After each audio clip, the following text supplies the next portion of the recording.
But I'm going to talk about something a little different. I'm going to talk about social entrepreneurship. For those who were at the conference last year, I had an attempt to answer the question, when did social entrepreneurship start? It was not a very good attempt. A good attempt. I didn't answer the question. I said, I don't know. But I've had a year to think about it. So I've been thinking, when did it start? It's obvious that it's alive and kicking right now. This you could see today. But when did it start? How has it evolved over time? When did social change begin? And deep question. If I were in the moon and I could look at the Earth from away, from the dawn of humanity till today, you click fast forward and say social change, say all changing. How would that happen? So when you have all those deep questions, what do? You obviously go to the Wikipedia, right? You start researching and you learn that there are some concepts that this isn't working either. Sorry. Oh, it did. Okay. So there are some concepts that can come handy when you try to understand this. The moral sphere is one of those concepts. I'm going to try to explain that, and hopefully we'll understand how social change has evolved over time. Okay. So I'm not making this up, by the way. There's a guy, Peter Singer, very famous philosopher. He's really serious. He doesn't read the Wikipedia. He writes books. One of them called The Expanding Circle. He's the father of animal liberation movements, and he's a really serious guy. He came up with this concept of the moral sphere. To understand the moral sphere, first you need to understand empathy. I think everybody here is quite empathic. We've seen great examples on stage. You feel empathy for those near you. You don't betray them. You apply the golden rule to them. You basically behave morally towards them. But empathy is an emotion that was given to us by evolution. And evolution basically left it at that. Your friends, your family, those who are close to you. Those who are outside of your moral sphere, those for whom you don't feel empathy, you can mistreat, you can enslave, you can kill, you can do anything you want, you won't be punished, you won't even feel guilty. So empathy is great, but it was very limited. Luckily for us here, where genetic evolution left it, cultural evolution started. And this empathy, this moral sphere that surrounds each of one of us, has been growing and growing and growing. Just to give you an example, there's this white guy here. You can't really see very well, but there's a sphere. He's in a sphere. So what do you think his moral feelings have been towards other races throughout history, or towards other genders, or towards other religions, or other nations? Obviously, those, you can instantly realize that they've changed, they're evolved. The moral sphere has been growing and growing for every single one on the planet. Why? There are a number of drivers. One is prosperity.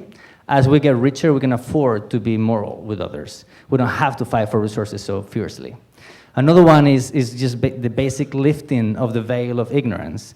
As we learn more, as we become literate, as we have cell phones, as we watch YouTube videos, as we travel, we get to know other people as what they are, our brothers and sisters, some others out there that we can mistreat. And also there are complicated reciprocal games. That's when the philosophy starts. That, for instance, when you trade, it's a win-win proposition. It's not like conquering, looting, pillaging. Trading requires both to win. So you need to include your trading partners within your moral sphere. So there are all these drivers, there are macro trends that have been pushing these spheres to grow.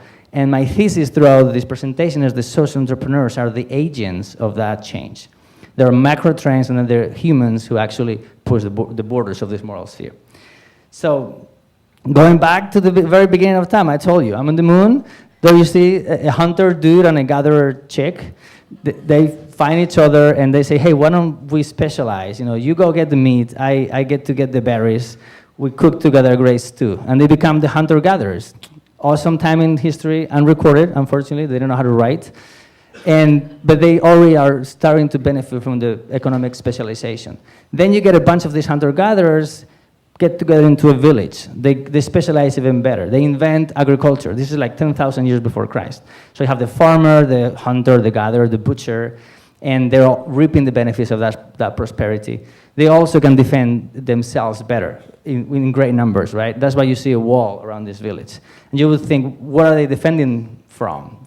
Elephants, tigers, Well, probably it was their neighbors. They were defending themselves from neighbors. People have been fighting each other since the dawn of time, fiercely so.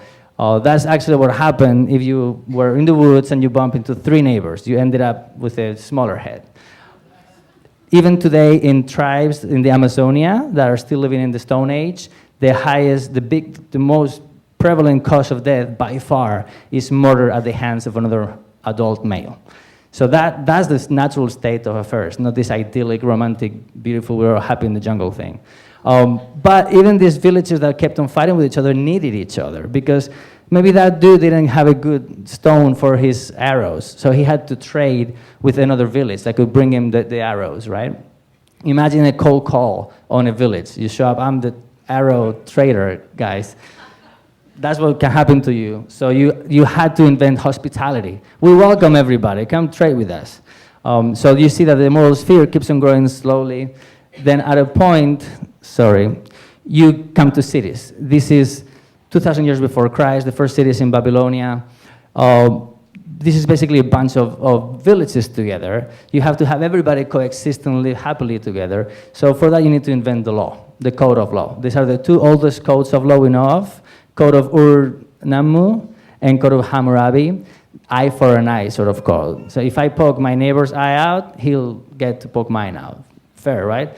Of course, not everybody's eyes are the same. This is written exactly on, I don't know Hammurabi, whatever language, but they say that if you rape a slave woman, you need to pay 50 shekels of silver to the owner. Feels like a fine, like a parking ticket, right? If you rape the owner's wife, then you get killed. So no, all women are the same. But in the case of adultery, just so you see that men and women were not the same, if there's a case of adultery, the woman gets slain, the guy walks as a victor. That's actually written there. So the moral sphere has grown to encompass everybody in the city, but mostly the males, the free males. Things move on. Now we have Moses, who's been already present here.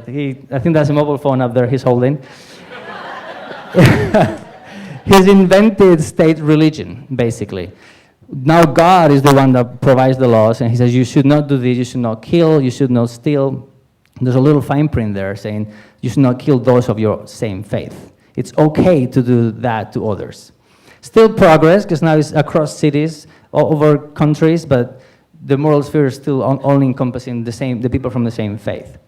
You move on a little bit, you get to the Romans. The Romans are a very sophisticated bunch. They dominate all of the Mediterranean. They trade all the way from Spain to China. And they had communities move in with the Romans, moving into Rome. For that, they had to invent religious tolerance, because otherwise those communities wouldn't move in with them. So this is a beautiful building. It's called the Pantheon, from Pantheos, all gods. You could worship all the gods you wanted in that temple. It was a beautiful one. Of course, the Romans also, they didn't mind enslaving other nations, but within their own nation, they didn't do it anymore. So again, the moral sphere has grown now to encompass a whole empire. So guys, get happy. This is actual progress. We're getting better. Now, what happens? We're going to skip the Dark Ages, if you don't mind. And now we are in the Renaissance. So you have over there Bartolomé de las Casas, a competitor of mine. He was the father of human rights. A few of you know about him. He wrote the first report on the violations of human rights, where about our fellow Spaniards massacring Native Americans. Not a fun book, but he actually got to change law. Later on, you have the French, the enlightened philosophers, who write the first Declaration of Universal Human Rights in 1794. Didn't include slaves, didn't include women, but we're again making progress. Then this dude, I was very impressed when I met him, Thomas Clarkson, Wikipedia, it's very close. He went to Cambridge. And when he was finished, and there was this essay competition, he wrote about how immoral it was to have slaves. It was still very legal. It was a huge industry, actually. And he won, obviously, the essay competition, and decided he was going to devote his life to fight slavery. He is the father of the modern human rights. There was no YouTube, but almost. He staged a massive boycott, the first consumer goods boycott recorded. He got 300,000 British people to stop having sugar with their tea. Not a small thing. because sugar came mixed with blood of slaves. So after 20 years of all sorts of propaganda techniques, no projection on embassies, but almost, he got the British Parliament to ban slavery throughout the whole empire. And this is the biggest empire at the time. So I think he also would have gotten an Econ Green Fellowship. I'm pretty sure.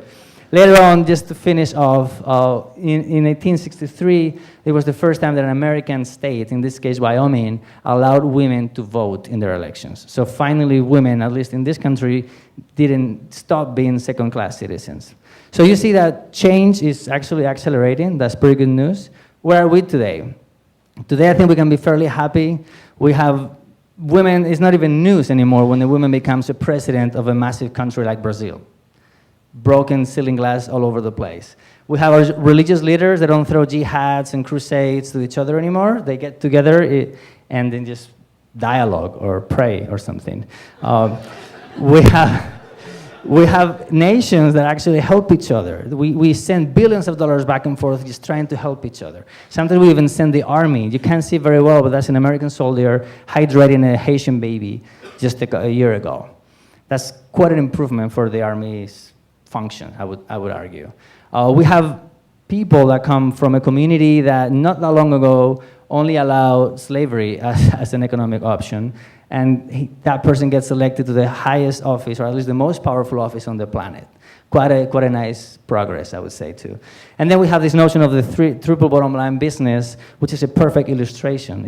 A business is a group of people that, when it's triple bottom line, not only cares for their own shareholders' pockets, they also care for their society and their environment. That actually means they've grown their moral sphere to encompass the whole planet. So I think we can be very happy with the progress we've made. I think we actually deserve an applause as a human race. Thank you very much. Great progress. That doesn't mean we're over. There's still major struggles. We still need to keep working. We have people dying. We saw great examples today. I don't have to repeat them. People dying of diseases that you can cure with $10. The environment is getting, oops, sorry. That was a surprise. The environment is getting a beating. Education is sorrowful in many places. There's definitely not equal economic opportunity, and not all citizens have the same rights or are empowered the same way. But luckily for us, we have a new class of Econ Green Fellows that are joining us and are helping solve these big issues. So together, we are hopefully making even more progress. Where are we going? So, and this is my last slide.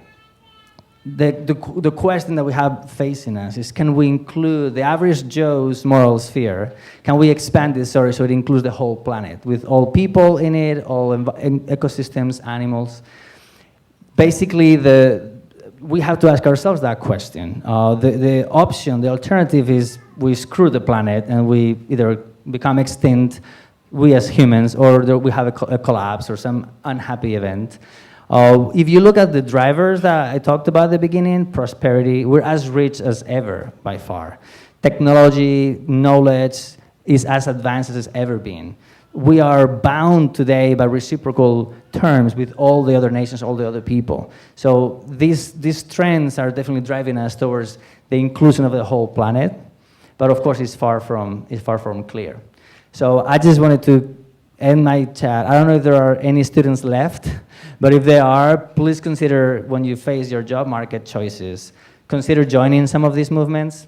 To the Econ Green Fellows and other social entrepreneurs who are here in the room, I hope you can take home the fact that you're the latest wave of a millenary trend of a bunch of social entrepreneurs that have been working hard to expand this moral sphere. So we're definitely not alone. There's a long tradition behind us. And to the Econ Green staff, thank you very much for your vision, your support, and for putting up such a great conference. Thank you.